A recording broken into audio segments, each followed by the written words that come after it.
कन्नौज में डेंगू का खतरा तेजी से बढ़ रहा है। अब तक करीब 70 गांव इसकी चपेट में आ चुके हैं। स्वास्थ्य विभाग ने जांच के लिए प्रयोगशाला में संक्रमित मरीजों के ब्लड सैंपल भेजने की व्यवस्था की है। टीमों को गांव-गांव भेजकर रोकथाम अभियान तेज किया गया है। यूपी के जालौन में शराब पीने के दौरान पुलिस सिपाही और युवकों के बीच कहासुनी के बाद मारपीट हो गई। झगड़ा इतना बढ़ा कि लाठी डंडे चल गए। घटना में सिपाही समेत 5 लोग घायल हुए। सभी घायलों को अस्पताल में भर्ती कराया गया है। पुलिस ने जांच शुरू कर दी है। पराली जलाने पर यूपी के किसानों को अब भारी जुर्माना देना होगा। राज्य सरकार ने सैटेलाइट के जरिए निगरानी तेज कर दी है, जबकि जमीन पर अधिकारी निर्देशों का पालन सुनिश्चित करेंगे। उल्लंघन करने वालों के खेतों पर तुरंत कार्रवाई और आर्थिक दंड लागू किया जाएगा। जागरूकता अभियान चलाया जाएगा। अयोध्या में दीपोत्सव के दौरान आसमान संतरंगी रोशनी से जगमगा उठा। Make in India drone show ने रामायण की झलकियों को जीवंत कर दिया। हजारों ड्रोन से बनी अद्भुत आकृतियों ने दर्शकों को मंत्रमुग्ध कर दिया। रामनगरी की भव्य छटा ने एक बार फिर इतिहास रच दिया। कानपुर देहात के भोगनीपुर में ओवरब्रिज निर्माण कार्य में 2 साल बाद भी देरी बनी हुई है। स्थानीय लोगों ने अधिकारियों पर लापरवाही का आरोप लगाया है। अधूरा पुल यातायात में बड़ी परेशानी पैदा कर रहा है। विभागीय जांच के बावजूद अब तक काम की रफ्तार नहीं बढ़ी। यूपी के कई शहरों में प्रदूषण का स्तर बढ़ने लगा है। हवा की गुणवत्ता खराब श्रेणी में पहुंच रही है, जिससे लोगों को सांस लेने में परेशानी हो रही है। वहीं सुबह शाम हल्की ठंड ने दस्तक दे दी है। मौसम विभाग ने तापमान में और गिरावट के संकेत दिए हैं। कानपुर मेट्रो का नौबस्ता तक विस्तार कार्य तेजी से चल रहा है। बारादेवी नौबस्ता सेक्शन में ट्रैक बिछाने का काम लगभग पूरा हो चुका है। सिस्टम इंस्टॉलेशन जारी है। यूपीएमआरसी के अनुसार पूरा कॉरिडोर 2025 के अंत तक शुरू होने की संभावना है। फिलहाल उद्घाटन की तारीख तय नहीं हुई है। दीपावली पर पूरी देवभूमि दीपों की रोशनी से जगमगा उठी। घर घर में मां लक्ष्मी और भगवान गणेश की विधि विधान से पूजा अर्चना की गई। मंदिरों में भव्य सजावट और श्रद्धालुओं की भीड़ रही। आतिशबाजी और दीपों की झिलमिलाहट से पर्व का उल्लास चारों ओर फैल गया। उत्तर प्रदेश के मुख्यमंत्री योगी आदित्यनाथ ने पुलिस स्मृति दिवस पर पुलिसकर्मियों के भत्तों में बढ़ोतरी का ऐलान किया है। वर्ष 2024 में वर्दी भत्ते में 70% और बैरक में रहने वाले आरक्षियों के एकोमोडेशन अलाउंस में 25% की वृद्धि की गई थी। इसके अतिरिक्त शहीद पुलिसकर्मियों के परिवारों को एकमुश्त अनुग्रह राशि देने की योजना भी बनाई गई थी। यूपी में अधिकारियों की लापरवाही के चलते बच्चे सरकारी योजनाओं और स्कॉलरशिप का लाभ नहीं ले पा रहे हैं। डेटा अपडेट न होना, फॉर्म भरने में देरी और पात्रता की जांच में अनियमितताएं इसके मुख्य कारण हैं। इसका सीधा असर गरीब और जरूरतमंद बच्चों की पढ़ाई और भविष्य पर पड़ रहा है।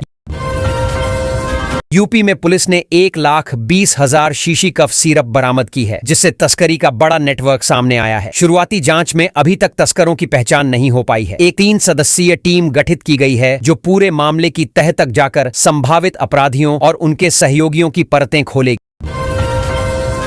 नोएडा इंटरनेशनल एयरपोर्ट फेज 2 के निर्माण को लेकर सुरक्षा कड़ी कर दी गई है। 6 प्रभावित गांवों में निर्माण सामग्री ले जाने पर रोक लगा दी गई है। अधिकारियों ने संभावित अवैध गतिविधियों को रोकने के लिए एफआईआर दर्ज करने और गैंगस्टर एक्ट के तहत कार्रवाई की तैयारी शुरू कर दी है। ग्रामीण क्षेत्रों में अब 100 वर्ग मीटर से बड़े भवनों के निर्माण के लिए नियामक नियमों का पालन अनिवार्य कर दिया गया है। भवन का नक्शा पास कराने की प्रक्रिया में पर्यावरण, सुरक्षा, जल निकासी और बिजली संरचना संबंधी मानकों की जांच शामिल होगी। इससे निर्माण की गुणवत्ता और ग्रामीण विकास सुनिश्चित होगा। यूपी और महाराष्ट्र के बीच 30 अक्टूबर तक पूजा स्पेशल ट्रेन चलाई जाएगी। यह ट्रेन श्रद्धालुओं की सुविधा के लिए निर्धारित रूट पर चलेगी। ट्रेन की समय सारणी में प्रमुख स्टेशन और प्रस्थान आगमन समय शामिल होंगे, ताकि यात्रियों को आसानी से योजना बनाने में मदद मिले।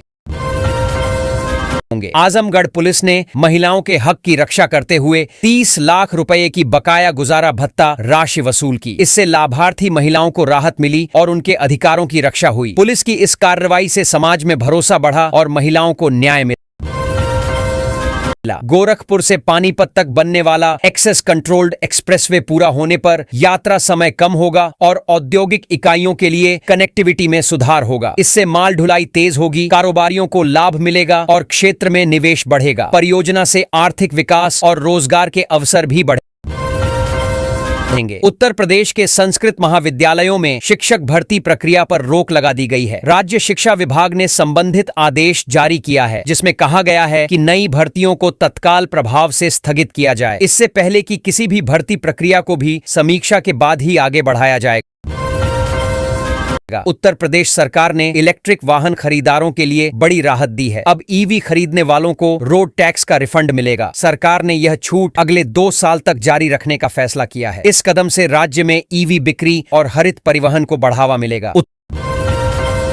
उत्तर प्रदेश में आंगनबाड़ी सेवाओं को सशक्त बनाने के लिए बड़ी भर्ती होने जा रही है। मुख्यमंत्री योगी आदित्यनाथ ने 69,000 पदों पर भर्ती प्रक्रिया में तेजी लाने के निर्देश दिए हैं। महिलाओं को प्राथमिकता दी जाएगी। जल्द ही आवेदन प्रक्रिया शुरू होने की संभावना है। उत्तर प्रदेश में बिजली विभाग में बड़ी कार्रवाई हुई है। लापरवाही और गड़बड़ियों के आरोप में 4 इंजीनियरों को सस्पेंड कर दिया गया है। इसके अलावा एक्सआईएन, एसडीओ समेत कुल 117 अफसरों पर विभागीय कार्रवाई की गई है। ऊर्जा मंत्री ने सख्त निगरानी और जवाबदेही के निर्देश दिए हैं। प्रतापगढ़ में शिक्षा विभाग ने बड़ी राहत दी है। जिले के 22,289 छात्र छात्राओं के बैंक खातों में छात्रवृत्ति की राशि स्थानांतरित की गई है। यह राशि समाज कल्याण विभाग की विभिन्न योजनाओं के तहत दी गई है, जिससे विद्यार्थियों को पढ़ाई में आर्थिक सहयोग मिलेगा। उत्तर प्रदेश के संस्कृत महाविद्यालयों में शिक्षकों की भर्ती प्रक्रिया पर रोक लगा दी गई है। शासन ने आदेश जारी करते हुए कहा है कि नई भर्ती नियमावली तैयार होने तक कोई नियुक्ति नहीं की जाएगी। यह निर्णय चयन प्रक्रिया में पारदर्शिता और समानता सुनिश्चित करने के लिए लिया गया है। गाजियाबाद विकास प्राधिकरण ने पीएम आवास योजना के तहत बने फ्लैटों की गुणवत्ता सुनिश्चित करने के लिए बड़ा कदम उठाया है। अब भवनों की मजबूती की नियमित जांच कराई जाएगी और निर्माण में उपयोग सामग्री की मॉनिटरिंग होगी। इससे फ्लैट आवंटियों की टेंशन काफी हद तक दूर होगी। उत्तर प्रदेश के इस शहर में दिवाली पर प्रदूषण का स्तर बढ़ गया है। पटाखों और धूल के कारण हवा की गुणवत्ता बेहद खराब श्रेणी में पहुंच गई है। सांस लेने में दिक्कत और आंखों में जलन जैसी समस्याएं बढ़ रही हैं। प्रदूषण नियंत्रण बोर्ड ने चेतावनी जारी की है। दिवाली पर उल्लुओं के अवैध शिकार की आशंका को देखते हुए वन विभाग सतर्क हो गया है। विभाग ने चेतावनी जारी करते हुए कहा है कि उल्लू पकड़ने या बेचने पर सख्त कार्रवाई होगी। यह वन्य जीव संरक्षण अधिनियम के तहत दंडनीय अपराध है, जिसमें जेल भी हो सकती है। उत्तर प्रदेश के 22 जिलों से गुजरने वाले बहुप्रतीक्षित एक्सप्रेसवे का बड़ा अपडेट सामने आया है। इसकी डीपीआर तैयार हो चुकी है। अधिकारियों ने बताया कि इस महीने से निर्माण कार्य की शुरुआत हो जाएगी। परियोजना पूरी होने पर राज्य का परिवहन नेटवर्क मजबूत होगा और यात्रा समय में बड़ी कटौती होगी। दिवाली के मौके पर उत्तर प्रदेश का मौसम सुहावना रहने की संभावना है। मौसम विशेषज्ञों के अनुसार अधिकतम तापमान सामान्य से थोड़ा अधिक रहेगा, जबकि न्यूनतम तापमान ठंडा लेकिन आरामदायक रहेगा। हवा की गति हल्की रहेगी, जिससे प्रदूषण का स्तर कम रहेगा। इस दिवाली लोग सुरक्षित और आनंदमय त्योहार मना सकेंगे। लखनऊ में इंजीनियरिंग कॉलेज उपकेंद्र के जूनियर इंजीनियर अरविंद कुमार भारती को 15 अक्टूबर को श्रीकांत उपाध्याय का बिजली कनेक्शन काटने के कारण निलंबित कर दिया गया। उपभोक्ता पर 17,743 रुपए का बकाया था। त्योहारों के दौरान कनेक्शन न काटने के सरकारी आदेश की अनदेखी करने पर यह कार्रवाई की गई। उत्तर प्रदेश के कुछ स्कूलों पर ताला लगने का खतरा है। शिक्षा विभाग ने सभी जिला बीएसए को निर्देश दिए हैं कि वे ऐसे विद्यालयों की सूची तैयार करें जिनके भवन अधूरे हैं या मान्यता नवीनीकरण प्रक्रिया में है। इन स्कूलों के खिलाफ जल्द कार्रवाई की संभावना जताई जा रही है। उत्तर प्रदेश सरकार ने सभी माध्यमिक विद्यालयों में शिक्षकों की कमी जल्द दूर करने के लिए आदेश जारी किया है। इसके तहत खाली पदों पर नियुक्तियों की प्रक्रिया तेज की जाएगी। अधिकारियों का कहना है कि इससे पढ़ाई का स्तर सुधरेगा और छात्रों को गुणवत्तापूर्ण शिक्षा मिलने में मदद मिलेगी। उत्तर प्रदेश में बिजली उपभोक्ताओं ने एसीएस ऊर्जा को झांपन सौंपकर बिजली कनेक्शन की बढ़ती दरों का विरोध किया। उन्होंने कहा कि उच्च शुल्क से आम जनता और छोटे व्यवसायों पर वित्तीय दबाव बढ़ेगा। अधिकारियों ने आश्वासन दिया कि उपभोक्ताओं की समस्याओं पर विचार कर उचित निर्णय लिया जाएगा। कानपुर के मेस्टन रोड स्थित एक गोदाम में पुलिस ने छापेमारी कर 30 क्विंटल अवैध पटाखे बरामद किए। दीपावली से पहले इतनी बड़ी मात्रा में पटाखों के भंडारण से हड़कंप मच गया। अधिकारियों ने कहा कि बिना लाइसेंस पटाखे रखने वालों पर सख्त कार्रवाई की जाएगी। दिवाली पर दिल्ली से लखनऊ और प्रयागराज जाने वालों की मुश्किलें बढ़ गई हैं। सभी ट्रेनें फुल हैं और बसों में भी सीटें नहीं मिल रही। प्राइवेट बस ऑपरेटरों ने किराए में भारी बढ़ोतरी कर दी है। यात्रियों को सफर के लिए वैकल्पिक इंतजाम करने पड़ रहे हैं। अयोध्या दीपोत्सव में इस बार दिए की लौ से सिर्फ सरयू किनारा ही नहीं बल्कि ग्रामीण अर्थव्यवस्था भी जगमगाएगी। सरकार की पहल से ग्रामीण कारीगरों और स्वयं सहायता समूहों को दिए बनाने के बड़े ऑर्डर मिले हैं। इससे हजारों परिवारों को रोजगार और आमदनी का नया स्रोत मिला है।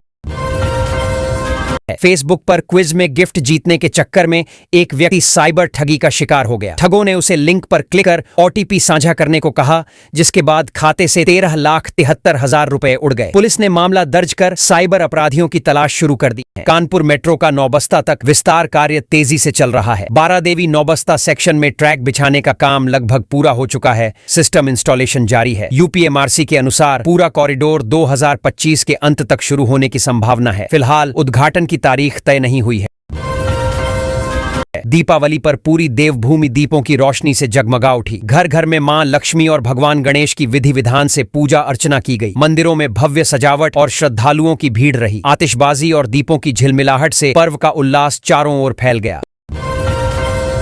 उत्तर प्रदेश के मुख्यमंत्री योगी आदित्यनाथ ने पुलिस स्मृति दिवस पर पुलिसकर्मियों के भत्तों में बढ़ोतरी का ऐलान किया है। वर्ष 2024 में वर्दी भत्ते में 70% और बैरक में रहने वाले आरक्षियों के एकोमोडेशन अलाउंस में 25% की वृद्धि की गई थी। इसके अतिरिक्त शहीद पुलिसकर्मियों के परिवारों को एक मुश्त अनुग्रह राशि देने की योजना भी बनाई गई थी। यूपी में अधिकारियों की लापरवाही के चलते बच्चे सरकारी योजनाओं और स्कॉलरशिप का लाभ नहीं ले पा रहे हैं। डेटा अपडेट न होना, फॉर्म भरने में देरी और पात्रता की जांच में अनियमितताएं इसके मुख्य कारण हैं। इसका सीधा असर गरीब और जरूरतमंद बच्चों की पढ़ाई और भविष्य पर पड़ रहा है। यूपी में पुलिस ने 1,20,000 शीशी कफ सिरप बरामद की है, जिससे तस्करी का बड़ा नेटवर्क सामने आया है। शुरुआती जांच में अभी तक तस्करों की पहचान नहीं हो पाई है। एक 3 सदस्यीय टीम गठित की गई है जो पूरे मामले की तह तक जाकर संभावित अपराधियों और उनके सहयोगियों की परतें खोलेगी। नोएडा इंटरनेशनल एयरपोर्ट फेज 2 के निर्माण को लेकर सुरक्षा कड़ी कर दी गई है। 6 प्रभावित गांवों में निर्माण सामग्री ले जाने पर रोक लगा दी गई है। अधिकारियों ने संभावित अवैध गतिविधियों को रोकने के लिए एफआईआर दर्ज करने और गैंगस्टर एक्ट के तहत कार्रवाई की तैयारी शुरू कर दी है। ग्रामीण क्षेत्रों में अब 100 वर्ग मीटर से बड़े भवनों के निर्माण के लिए नियामक नियमों का पालन अनिवार्य कर दिया गया है। भवन का नक्शा पास कराने की प्रक्रिया में पर्यावरण, सुरक्षा, जल निकासी और बिजली संरचना संबंधी मानकों की जांच शामिल होगी। इससे निर्माण की गुणवत्ता और ग्रामीण विकास सुनिश्चित होगा। यूपी और महाराष्ट्र के बीच 30 अक्टूबर तक पूजा स्पेशल ट्रेन चलाई जाएगी। यह ट्रेन श्रद्धालुओं की सुविधा के लिए निर्धारित रूट पर चलेगी। ट्रेन की समय सारणी में प्रमुख स्टेशन और प्रस्थान आगमन समय शामिल होंगे, ताकि यात्रियों को आसानी से योजना बनाने में मदद मिले। आजमगढ़ पुलिस ने महिलाओं के हक की रक्षा करते हुए 30 लाख रुपए की बकाया गुजारा भत्ता राशि वसूल की। इससे लाभार्थी महिलाओं को राहत मिली और उनके अधिकारों की रक्षा हुई। पुलिस की इस कार्रवाई से समाज में भरोसा बढ़ा और महिलाओं को न्याय मिला। गोरखपुर से पानीपत तक बनने वाला एक्सेस कंट्रोल्ड एक्सप्रेसवे पूरा होने पर यात्रा समय कम होगा और औद्योगिक इकाइयों के लिए कनेक्टिविटी में सुधार होगा। इससे माल ढुलाई तेज होगी, कारोबारियों को लाभ मिलेगा और क्षेत्र में निवेश बढ़ेगा। परियोजना से आर्थिक विकास और रोजगार के अवसर भी बढ़ेंगे। उत्तर प्रदेश के संस्कृत महाविद्यालयों में शिक्षक भर्ती प्रक्रिया पर रोक लगा दी गई है। राज्य शिक्षा विभाग ने संबंधित आदेश जारी किया है, जिसमें कहा गया है कि नई भर्तियों को तत्काल प्रभाव से स्थगित किया जाए। इससे पहले कि किसी भी भर्ती प्रक्रिया को भी समीक्षा के बाद ही आगे बढ़ाया जाएगा। उत्तर प्रदेश सरकार ने इलेक्ट्रिक वाहन खरीदारों के लिए बड़ी राहत दी है। अब ईवी खरीदने वालों को रोड टैक्स का रिफंड मिलेगा। सरकार ने यह छूट अगले 2 साल तक जारी रखने का फैसला किया है। इस कदम से राज्य में ईवी बिक्री और हरित परिवहन को बढ़ावा मिलेगा। उत्तर प्रदेश में आंगनबाड़ी सेवाओं को सशक्त बनाने के लिए बड़ी भर्ती होने जा रही है। मुख्यमंत्री योगी आदित्यनाथ ने 69,000 पदों पर भर्ती प्रक्रिया में तेजी लाने के निर्देश दिए हैं। महिलाओं को प्राथमिकता दी जाएगी। जल्द ही आवेदन प्रक्रिया शुरू होने की संभावना है। उत्तर प्रदेश में बिजली विभाग में बड़ी कार्रवाई हुई है। लापरवाही और गड़बड़ियों के आरोप में 4 इंजीनियरों को सस्पेंड कर दिया गया है। इसके अलावा एक्सआईएन, एसडीओ समेत कुल 117 अफसरों पर विभागीय कार्रवाई की गई है। ऊर्जा मंत्री ने सख्त निगरानी और जवाबदेही के निर्देश दिए हैं। प्रतापगढ़ में शिक्षा विभाग ने बड़ी राहत दी है। जिले के 22,289 छात्र छात्राओं के बैंक खातों में छात्रवृत्ति की राशि स्थानांतरित की गई है। यह राशि समाज कल्याण विभाग की विभिन्न योजनाओं के तहत दी गई है, जिससे विद्यार्थियों को पढ़ाई में आर्थिक सहयोग मिलेगा। उत्तर प्रदेश के संस्कृत महाविद्यालयों में शिक्षकों की भर्ती प्रक्रिया पर रोक लगा दी गई है। शासन ने आदेश जारी करते हुए कहा है कि नई भर्ती नियमावली तैयार होने तक कोई नियुक्ति नहीं की जाएगी। यह निर्णय चयन